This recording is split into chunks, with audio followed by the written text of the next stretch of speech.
Hello, everyone, and welcome to another episode of the Wise Decision Maker Show, where we help you make the wisest and most profitable decisions. And today, I'd like to share with you about how you can defeat work from home burnout and Zoom fatigue. Work from home burnout and Zoom fatigue. With this pandemic, there have been so many more people working from home and suffering from Zoom fatigue. We'll talk about what Zoom fatigue is, if you haven't heard of that term. The work from home burnout has been a tough thing for so many people. And we'll talk about how you can defeat it both for your team, for yourself, for everyone in your workplace, and if you're a solopreneur, just individually for yourself and not for your team. So that's what we'll talk about, how to defeat work from home burnout and Zoom fatigue. So the first thing to understand about work from home burnout and Zoom fatigue is the typical approaches to it. How do people typically deal with work from home? Well, at the beginning of the pandemic, with all the lockdowns, what happened was that folks just adapted their existing ways of working working in the office, their office culture, to remote work. That's what everyone did. They adapted their culture of working from home, working in the office culture, to remote work, and they didn't think about the differences between working from home and office culture, working in the office. So they used operational tactics to solve challenges that they encountered, whether it was work from home burnout or any other challenges, technological challenges, collaboration challenges. They just used tactics, day-to-day tactics. Operational tactics means just day-to-day stuff. As a challenge comes up, we'll address it. Another challenge comes up, we'll address it. That's how it was approached, because everyone wanted to just deal with the pandemic lockdowns. Folks weren't prepared. They just quickly changed to working from home and didn't think about the broader issues, the broader challenges with transitioning from the office to the home place.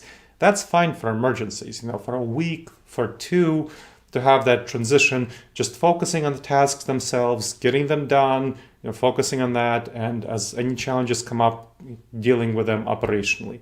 But it's really bad for the long term. And of course, the pandemic is for the long term. And it's not simply the pandemic. Now that people have been working from home for a while, employers have been widely figuring out that, hey, work from home is not too bad. And so have employees and employers.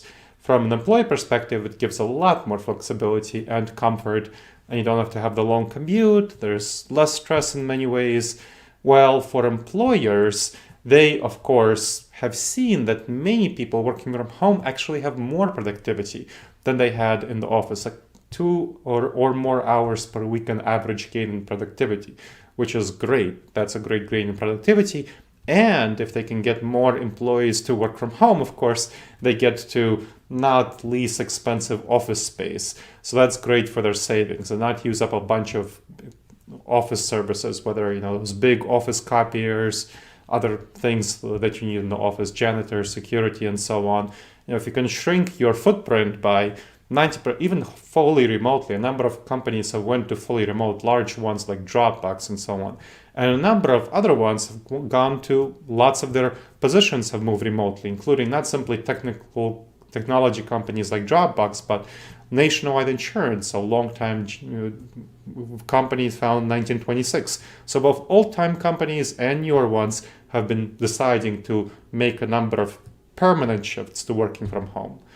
But they have not really figured out, they've not considered all the aspects of moving from their office culture to remote work. And they've tried to fit their existing office culture to remote work. Unfortunately, that's like forcing a square peg into a round hole. You can do it, but you'll break off the corners on the square peg, and it'll wobble a lot if you force it into the round hole, and eventually it'll break because you're keeping the aspects of the work that need to be done, the tasks, but you're leaving behind the social, the human glue, the community glue that bonded us together, that emotional glue that bonded us into the office culture. When you're switching to working from home without adapting those cultural elements effectively to the remote setting. So these are the problems of the typical approach to working from home. You're failing to address the basic differences of working from home. And even though people on average are more productive at working from home and they like it more. They like the flexibility. I've seen so many, I've worked with a number of companies that are transitioning to mostly or permanently working from home throughout not simply the pandemic, but even afterward. But even the pandemic, a number of companies are thinking, okay, we'll work from home during the pandemic, which is still going to go on for a long time. And they're not thinking they're thinking, hey, this is great. We can ideally permanently move to a number of positions or all positions to working from home, not having to have that expensive real estate, having more productivity, not having to have a lot of expensive business services, office services that they have to use. But they've been finding that it does lead to more burnout. Definitely issues with retention, morale, engagement. So burnout is problematic. It harms productivity from the perspective of collaboration. Individually, people are more productive, but as a team, there's definitely more tensions and challenges with teamwork where people are not as able to collaborate together effectively. So work from home, to have effective work from home, you really need a strategic approach. Can't just address operational challenges, can't do it by day-to-day tactics. You need to have a strategic shift, a strategic approach to working from home. And again, this is whether you're a team leader or a team member or a solopreneur, individual professional, you need to have a strategic approach to working from home. So there are a number of ways of solving the problems that are associated with working from home.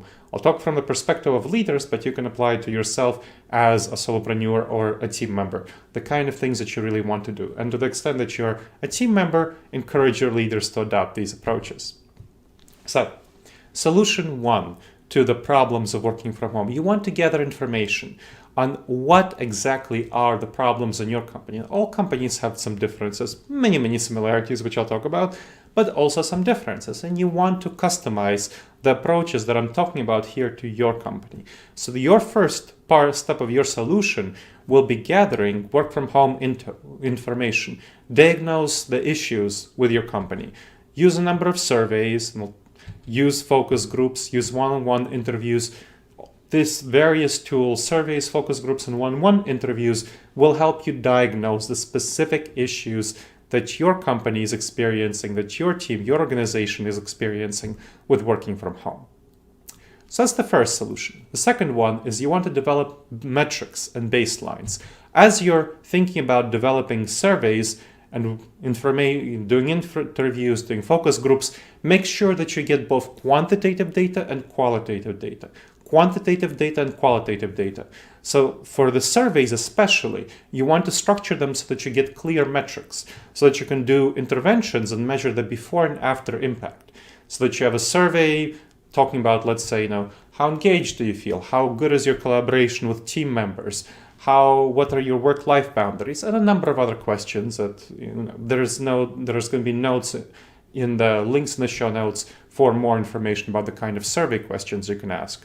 But you want to structure the survey to get clear metrics so that you establish a baseline, use that baseline for your first evaluation, and then as you do interventions to improve the experience of your team working from home, you can use the survey, run the survey again, monthly or so as you're going through these interventions, and see how the metrics are changing from that baseline. So people had, let's say, certain work-life boundaries that they felt a level of satisfaction of 6 out of 1 through 10. As you're with 1 low, 10 high. As you're improving their ability to have good work-life boundaries, are they moving from 6 to 7 or 7 to 8? So you want to see that. What about how they're collaborating with others? If they say we're for in collaboration, which I've definitely seen a lot of things like that, kind of in the lower scores, unfortunately, in collaboration, because it's hard to collaborate when you're working from home, and virtual communication as well. 5 and effective virtual communication. Are you moving from that 4 and 5 to those 6s and 7s, and over time, ideally 8s and 9s, and even 10s? So you want to see that happening. Now, the third thing, here we're going into more of the behavioral science, the cognitive neuroscience of this topic. What is actually going on within us that is causing us a lot of problems in working from home? Well, what happened is that work as such, going back before the pandemic when people were working in the office, it satisfies a whole bunch of our psychological needs. And this is might feel soft, might feel, squishy topics, but humans are soft and squishy. And in order to get humans satisfied and prevent burnout, and to get them engaged and collaborating effectively, you need to realize that in the office work naturally fulfills our needs. We are tribal creatures, and we need to engage with other people in order to feel fulfilled and satisfied. We're also creatures driven by a sense of meaning and purpose, and we need to have a sense of meaning and purpose in the kind of things that we do, the kind of activities that we accomplish in the office, in order to really be satisfied and protect ourselves from burnout and fatigue of various sorts and collaboration problems. And that's been lost. A lot of that has been lost in the transition to working from home. The meaning and purpose, the connection with the community. And most employees are not aware of this. Most employers aren't aware of this. They don't understand how work met the basic psychological needs of their employees, and employees don't understand how it met their basic psychological needs. And they kind of didn't have to when it would just happen naturally in the office. Of course, it would have been much better, and I did work with companies on developing meaning and purpose in the workplace and sense of connection, but it was not as necessary, really, in the office. It wasn't as critically important when you were in the office, because especially in kind of smaller companies, it happened more naturally. In larger companies, it required more work when you have that complex tribal systems. But most employees are not aware of how the transition to working from home disrupted all of that and how it's very difficult. So this disrupted satisfaction of our needs, and that's why workers feel unfulfilled, much less fulfilled by working from home. Their meaning and purpose, their sense of connection, community with others, their sense of trust, their sense of collaboration, it's unfulfilled. And they're confused about it. They're not sure, why is this so challenging? And of course, they're associating that with the company, with their workplace, rather than the circumstances. And that is a problem that you don't want to have happen. So you want to educate employees about this topic as one of the early interventions. Once you gather that surveys, the metrics, the baselines, educate your employees about this topic. It's incredibly important to do so. Next, what you want to do is you want to cultivate a sense of meaning and purpose in the workplace. So talked about meaning and purpose being incredibly important in the workplace, that sense of identity, that sense of who I am, why I'm here, why I'm doing what I'm doing, what is driving me, what is meaningful about this for me. People have done that more naturally in the office.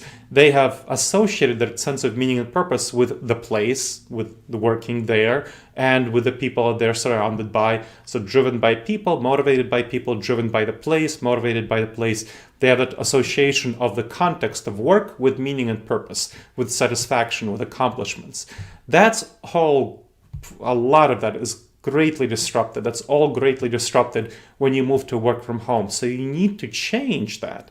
You need to help your employees and yourself develop that sense of meaning and purpose in working from home intentionally. It's much, much harder to do so because the context of the home is not something people associate with working. That's not something they associate with driving their accomplishments and achievements. Their accomplishments and achievements, they associate that mainly with the workplace, or most people associate their accomplishments, their achievements, what's driving them, their powering force with the workplace. So they need to change that. You need to help them change that context, that thinking, to associate working from home with meaning and purpose. The first step is to use an evaluative tool, and there are a number of evaluative tools. One is going to be linked in the show notes, to set a baseline of meaning. Set a baseline of meaning and purpose for your employees. Then engage in a number of self-reflective activities on meaning and work from home. This is a science-based strategy to actually develop work from home. You want to have meaning in work from home. You want to have self-reflective activities where people do various forms of journaling, do various forms of self-reflection on how working from home in the company, in the nonprofit, whatever organization you run, helps them develop their sense of meaning and purpose, so that they shift the context of their previous meaning and purpose in working in the office to their new context of working from home, however temporary or long-term or permanent it might be. Then The second step here is to connect work from home to something bigger than themselves to develop a sense of meaning and purpose. That can be, part of that will be the work community, and we'll talk about that next, but you also want to associate that with something bigger, some bigger drive, some bigger goals, some bigger values. What does the company stand for? What does your nonprofit organization stand for? What is the goal that you're trying to achieve and accomplish? Now, you've probably done that pretty well when people are in the office, reinforcing the culture, the values, the mission. But that's much harder to do when people are working from home and they don't feel nearly as connected to the company's value, to the organization's values, culture, mission. So that needs to be something that's worked on for people in their homes, and they need to have that association with the value system, culture of the organization in which they work, connection to something bigger than themselves. What are they serving? What are they doing? The next one, connected to the connection to something bigger than yourself, is to cultivate mutual connections to the work community. And that not only helps fulfill your sense of meaning and purpose, but also your desire for a tribal connection. Humans our gut intuitions, our emotions evolved not for the modern environment, but for the savanna environment, when we lived in small tribes of 15 people to 150 people. So that's very important for us to have that connection to other people, to see that connection. And our workplace for most people is our main tribe. Of course, the family unit is our nuclear tribe for the large majority of people, but that's not the bigger tribe. I'm not talking about the nuclear family. I'm talking about the tribal sensibility. Who is your community? For most people, their work is their main community. And that's been largely disrupted by working from home. It's very hard to connect to each other through small boxes on a screen on a video conference, and even worse, of course, through collaborative software, which is incredibly needed. I hope you're using collaborative software like Trello, Asana, Microsoft Teams, Slack, much better than email. But it's very hard to connect effectively to other people through it, to really feel they're human beings, and for them to feel that you're a human being. Now, that discontent leads to emotional drain. What happens with the video conference especially is that we expect to feel connected. I mean, think about work meetings or work social functions, those happy hours in the workplace, not Zoom happy hours. You feel connected, you chat to others, you feel that this is part of my tribe. I know this person, I know what's going on in their life, I'm connected to them, they like me, I like them, I support them, they support me. But when you have those same interactions in a video conference, it just doesn't work very well at all. Our gut intuitions, our emotions don't feel nearly as connected by those professional meetings, by those happy hours. We have an expectation. Our emotions, our intuitions have a high expectation for feeling connected because we are used to it from the office. But we don't feel nearly as connected. So we feel drained. You can be much more drained when you're just sitting in your home office and having meetings all day through Zoom than when you're at work and having those meetings all day at work. And you wonder, why is that? That's so weird, 9 to 5 doing the same thing. I mean, I don't even have the commute when I'm going to work and going back. But you just have so much more drain because being with other people, having those meetings, for most people, except extreme introverts, for most people, it's at least somewhat energizing. It's somewhat energizing. It helps you give that sense of connection. It helps you feed positively off the energy of other people, and they feed off your energy. So you bounce positive energy off each other, and you help each other feel more energized, feel more motivated, feel connected, feel engaged, feel like you're part of the tribe. Doesn't really happen nearly so much on a Zoom professional meeting or especially on a Zoom happy hour. Those are notoriously bad for actually helping connect people. So you need to replace that office culture style bonding activities. Zoom happy hours, professional, team meetings, much of that does not work well, especially the happy hours, especially where we have expectations for happy hour activities that connect us that really are not connecting. So you really need to do away with those. Sorry for those who like Zoom happy hours, the vast majority of us don't. You want to replace that office-style culture bonding with native virtual formats where people don't have expectations. We don't have those intuitive expectations of satisfaction. with native virtual formats that are virtual in nature and aren't associated with office culture. But they help us feel connected. So it's much better than having a high expectation and being disappointed. A couple of examples that you want to use. One is a text-based morning update. So each team in your collaboration software, whether it's Trello, you can use a Trello card, whether it's Slack or whether it's Mondays or Asana or Microsoft Teams, you can use a channel there, everyone, whatever it is. For your team, so a team of 6 to 8 people, of course, that's what I'm talking about. You usually have the team and you have a number of conversations going on, let's say in Microsoft Teams. And you can establish additional channels to converse about other topics. So you want to have a channel specifically devoted to just personal stuff, nothing work related. And on that channel, every morning, everyone who comes signs into work. So the first thing they do is essentially checking into work and checking in with other people, saying hi to other people. This is a morning update. It takes about 5 to 10 minutes to do, where what you do is you share 5 things about each other. How are you feeling overall? What's your mood right now? Then what are you planning? What's been going on with you at home? Then what are you planning to do at work that day? And share one thing about you that most team members don't know. That is something that you can easily do. Takes less than 5 minutes to do that part. Share that, and everyone can see it. And then you respond to 3 other people, and that takes again a couple of minutes. So this whole thing takes 5 to 10 minutes, depending on how extensive you want to be, and that gets you really engaged with others because you not only share about yourself and you humanize yourself. You remind your team members that you're a human being. But you also see their updates, what's going on with them, with their kids, with their faith-based groups or values-based groups, what's going on with their vacation plans, hopefully safe and socially distanced vacations, and other sorts of things like this. Well, what are you going, maybe they're doing their spring planting or something like this. So what's going on? And share photos if you can, share videos. Those are great for humanizing each other. So that's really important, and that should be obligatory. All team members must do this. This is an obligatory step. Then the other thing you should do with the same channel is personal chats. So that's a personal chats where you can personally chat. You can also establish separate channels. It depends. Some teams like to do it on separate channels. Some team like to do the text-based morning update on the same channel. It also depends on what kind of collaboration software you're using. But you want a channel or a Trello card or something like this for personal chats as well. And that's completely optional. People can use that or not use that. Just chat, exchange with each other, share something that's going on with them, things that are just life stuff, nothing about work. So that's a personal chat.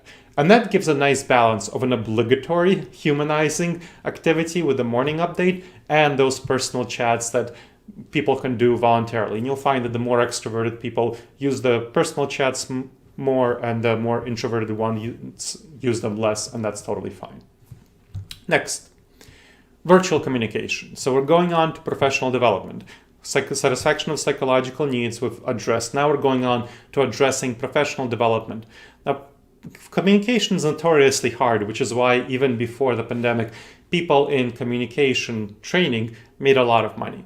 And it's even harder to communicate effectively online. Yet companies and individuals are failing so badly at investing into professional development in this area. This is, one of the biggest opportunities for improvement. Communicating effectively virtually. Again, it's so much harder than doing it in person, where we obviously are used to doing it. But companies aren't investing in this. Organizations aren't investing in this. Individual professionals aren't investing in it. And that's just silly. For example, I'll give an example. In your Zoom video conference, when you're looking at the other person on the screen, did you know that you're not looking them in the eye? In order to look them in the eye, you need to look at the video camera. So you look in the video camera, not on the screen.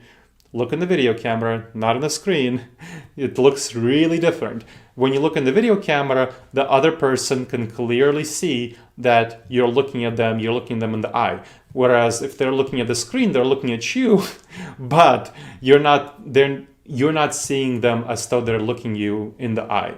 And that is really bad for influencing people. You want that eye contact. Eye contact is so incredibly important for us to influence people. I'm sure you know that. You've gotten some in-person communication training where you know that eye contact is very, very important. Handshake, eye contact, right? Two basics. Well, no handshakes right now in the pandemic, but eye contact, so important. And we're failing abysmally at eye contact. Your sales team people are not doing eye contact. I mean, I've spoken to so many top sales managers in a number of companies who did not know about this before I talked to them, and who are like, oh, so we're failing to make sales because of this simple thing that we're not able to do. Or people, obviously, if you're inside the company, if you're not interacting with people outside the company, you're still selling your ideas. You're still trying to influence them and persuade them to do something. As a leader, as a team member, and if you're not having eye contact with them, you're much less capable of persuading them. That's just one example. The other example, much more obvious, is failure to see people's body tones and language. That you're only hearing what they're saying. You're seeing their face sometimes. I mean, let's say lots of our communication right now is happening through Trello, Microsoft Teams, other sorts of things. And that text-based communication is not conveying body language, not conveying tone. It's very different things if I say, I think Michael should take that project. Or if I say, I think Michael should take that project. Those two sentences mean very different things because of the nuance of the phrasing and the tone that I'm using. But when written down, they mean the same thing. And that doesn't really convey what you're trying to convey, those undertones, emotional undertones that convey so much, that body language that conveys so much. And even if you're doing video conference, of course, you're not seeing other people's body language nearly as much. You're only seeing their face. And their face tells quite a bit, but it often doesn't. You're not seeing their body, you're not seeing other things that they're doing, and the tone may not be coming through very clearly at all. Lots of people have surprisingly bad microphones, even highly professional people, top leader who can easily afford, $40, $50 microphone.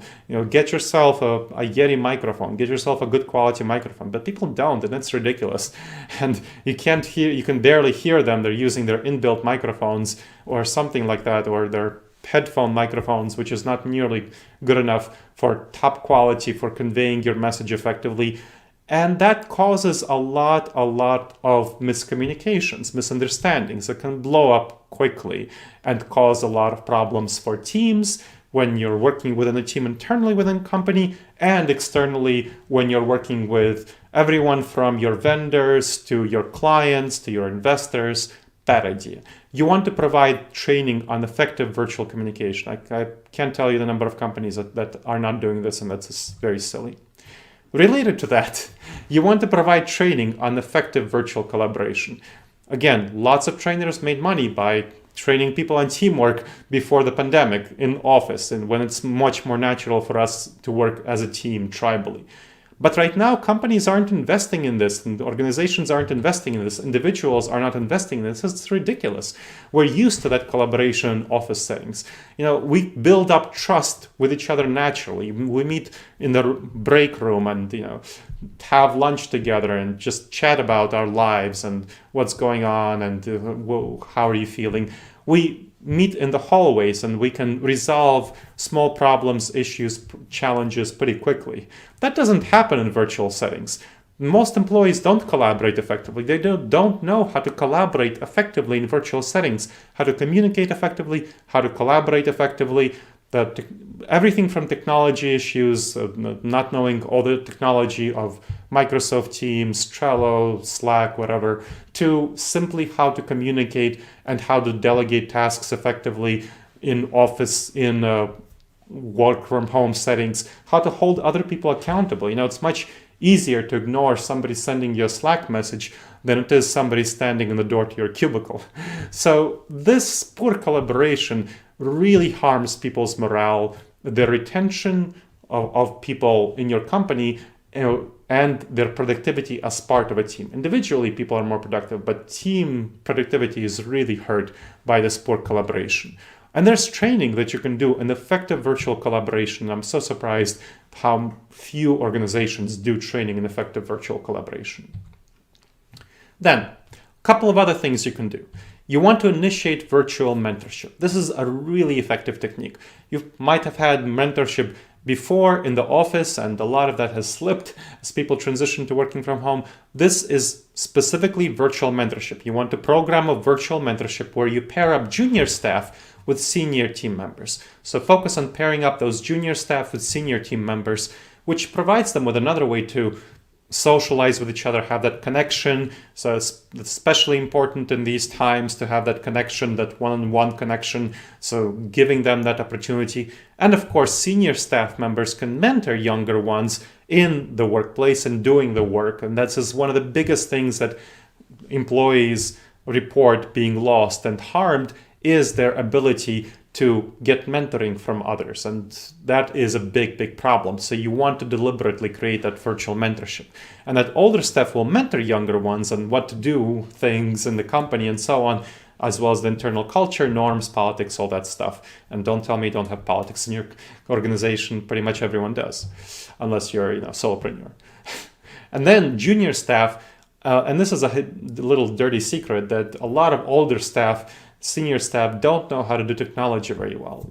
Unfortunately, but this is true, and they don't take the time to invest into learning how to do technology very well. This harms them, and this is really damaging, but this is the case. When they have junior staff with whom they're mentoring, junior staff can notice that and say, hey, did you know you can do this in an easier way? And the senior staff can more easily accept that from junior staff because they're helping junior staff with other things. So it's kind of feels like a reciprocity arrangement. It is a reciprocity arrangement. So you want to make sure to do that virtual mentorship for junior staff and senior staff alike, benefiting both. Then you want to establish digital co-working. Digital co-working is a surprisingly effective technique and not done nearly enough. What you want to do is replicate the benefits of shared cubicle space. That's the benefit of digital co-working, where in cubicle space you can easily chat to somebody in the next cubicle or come over to them briefly, and if they're in a cubicle a little bit further away, and chat to them, about what's going on with them, what are the issues, you want to answer a question, or just chat about socially very briefly, hopefully not taking up too much of somebody's time, but a couple of minutes about how's life, how are you feeling, all that stuff. So the digital co-working allows you to replicate the benefits of working alongside team members in solving work problems and actually benefiting from listening to them, just observing them work to the extent that you can do that in some ways, and also chatting to them and bonding.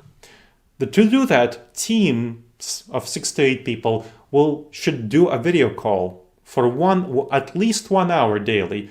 Ideally more, depends on what kind of work you're doing, but ideally more than 1 hour daily, where you have microphones turned off, speakers turned on, and video optional.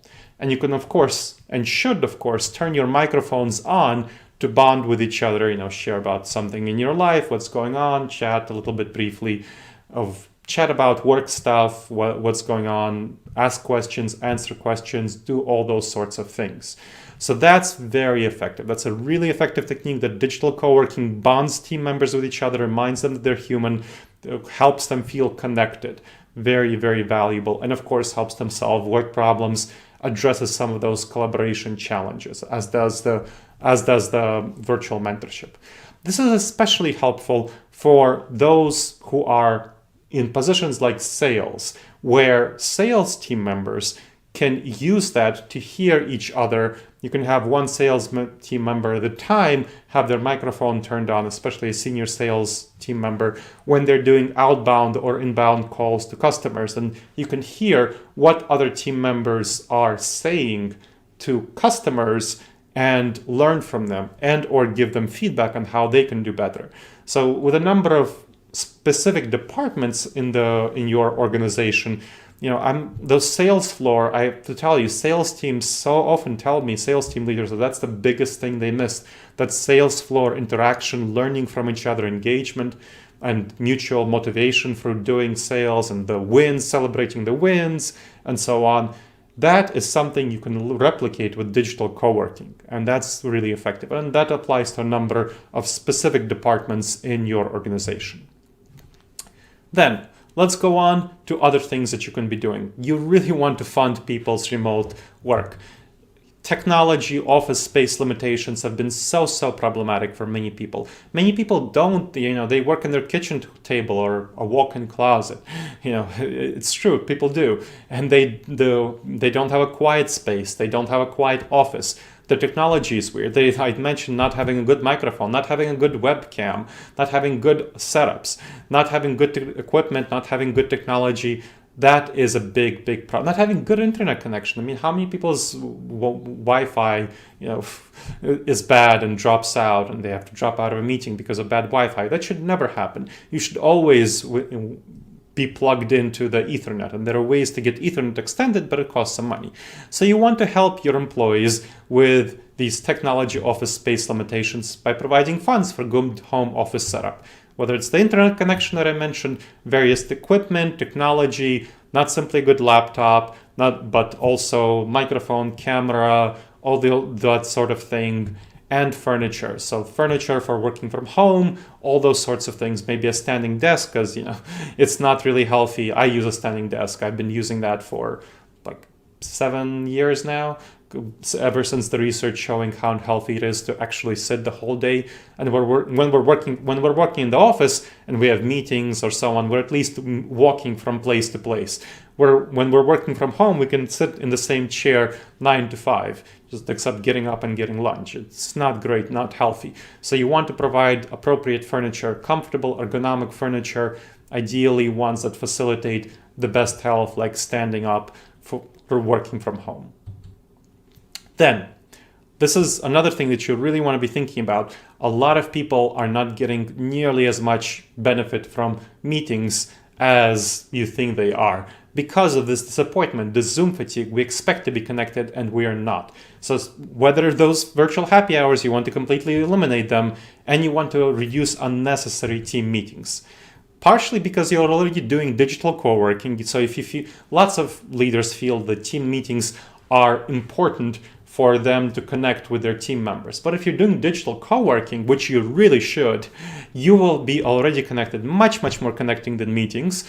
And it's something that that you don't have that expectation of being connected. So you don't have that Zoom fatigue from those digital co-working because you don't have that expectation of connectedness. I mean, you don't rationally have that expectation. It's emotions and our intuitions that causes Zoom fatigue. And so if you have those microphones off, speakers on, video optional, digital co-working for at least an hour a day, you spend much more time together, much more connected, and you will be much less drained than if you have those weekly team meetings or something like that. You don't think that things are urgent that you need to communicate. You want to only schedule important meetings, and those shouldn't happen more than once a month if you're a regular team. Once a week for leadership teams because you need to coordinate, but generally speaking, once a month or less for regular teams. When topics need to be really hashed out, that's what you want to schedule meetings for. So the hashing out those topics, once a month for a regular team to set a strategy for the next month or 3 going forward, right? That's cool, but don't have them more often. For reports, when you want to get teams reports, you want to use asynchronous communication. So have team members get you written reports and send them to each other. You can also have them do video reports. Those are more connecting and more engaging. And what you can do is do software transcription, very cheap, of video reports that will then be sent out with the written reports for anyone who prefers the transcribed version, and which is easier to catalog and search and so on for yourself. But the video reports are especially useful, I find, because they humanize each other to each other. Convenient and much less draining for team members because they can watch those video reports or read the transcribed/written reports on their own time. So much more convenient, much less draining. As a leader, however, you want to make sure to do a weekly check-in with each of your direct reports. So assess them weekly, do a weekly check-in on what's going on. That helps ensure trust and accountability for for yourself with the team member. If you're a team member, that helps assure that you have trust and accountability with the team leader. So make sure to do that. Assess your direct reports weekly in weekly meetings. These should be not very long. This is just, and again, don't do this in team meetings. Don't do team meetings with your check-ins. Do individual things. That's more connecting, less draining, and there's going to be less awkwardness, and people will be freer to talk about things that might be challenging to talk about in a team setting. This should be 15 to 30 minutes, regularly 15 minutes. If there are more issues to talk through, it can go up as long as 30, but I usually see them be 15, even 10 minutes video conference. So what you want to check in is the status of their work, of course, naturally. Then their work-life balance, because that's really important for addressing burnout, and their well-being, which is also important for addressing burnout. So those are the things that you want to check on in your weekly meetings with your direct reports. As a leader, it's critical for you to support work-life boundaries. That's one of the biggest issues that causes burnout, poor work-life boundaries. Now, many leaders, way too many, expect their employees to work after office hours. They send messages in collaboration software and after work hours, and they ask their employees why they didn't respond to them after work hours when their employees respond to them during work hours. That's so bad. That's so harmful. That's very damaging for people. It means that they have to be on, 24/7 or whatever. It's really bad. You do not want that situation. You want them to separate work from life. So work from life boundaries, if they don't do that, that really harms them, and that contributes a lot to burnout. So they don't have that expectation. In fact, you want to encourage them not to do that. There are many fearful employees who don't complain about these things, and many even take initiative on themselves. They're afraid of losing their job in the pandemic, this economic downturn.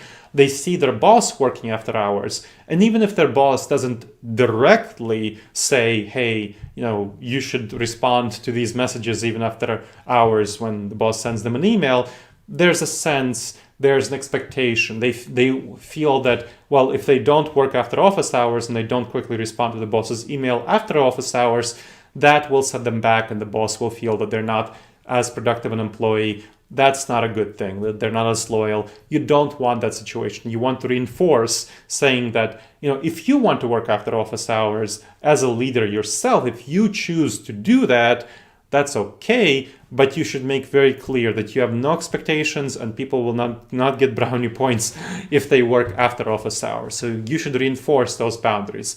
Be very clear about that. Also, separately, as an additional bonus, you want to encourage flexible work schedules when possible. So the typical work schedule is 9 to 5. What ideally you would do is establish a common time when everyone has to be at work, something like 12 to 3. And that's when you would do your digital co-working, let's say from 1 to 3. So if you do an hour, you can do 1 to 2, or if you're doing 2 hours, 1 to 3, something like that. So you give people flexibility on when they work. That gives them flexibility for working from home, accommodating things with their kids, with their family members, with activities that they want to do or need to do. So that helps them have better work-life balance, and that's something you should contribute to and encourage. This is key to avoiding burnout. A lot of research has shown that work-life balance is so important to addressing burnout. And finally, as you're integrating these changes, don't rush them. Don't put them in everything at once. That's a problem. You want to put them in slowly over time. So don't rush these things. Use the results of the survey to see what is the most important things for you. And always, whatever the results of the survey, I strongly recommend that you start with educating people about their basic psychological needs, because if they're not aware of these things, of these issues, which the vast majority of them are not, then they really can't address these things on the survey, right? They can't say that that's an issue that they're suffering from. So you start with education about basic psychological needs, and then proceed to the most urgent steps of the other things based on the internal surveys. What seems most urgent of everything else based on your internal surveys. So that's what you want to do. Then you want to examine the survey results over time. So I told you, do the metrics, do the baseline, start the intervention with education, then the urgent steps, and then rerun the survey every month. See how your interventions are doing and see where you want to build on next. Strategizing next steps each month with the leadership teams on the kind of next step intervention that you'll be doing to address and overcome work from home burnout and Zoom fatigue. All right, everyone.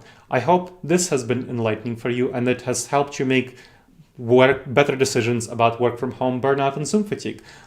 There will be much more information in the show notes. So click in the show notes. There will be various links to various resources on defeating work from home burnout and Zoom fatigue. Make sure to click like on this show and to follow us on whatever channel you've been listening to us. There's a video cast, there's a podcast. Podcast is on iTunes and other podcast channels. The video cast is on YouTube, so check that out. Make sure to follow us and subscribe, whatever the relevant things is in each one. And please leave a review on iTunes. It's so important for us to get the word out to other people and for us to know what helps you have the best experience so that we can produce the best content for you. Similarly, on YouTube, please leave a comment and share with us your thoughts about this episode. And again, what you'll gain from it, how we can make it better. That's very important and valuable. All right, everyone.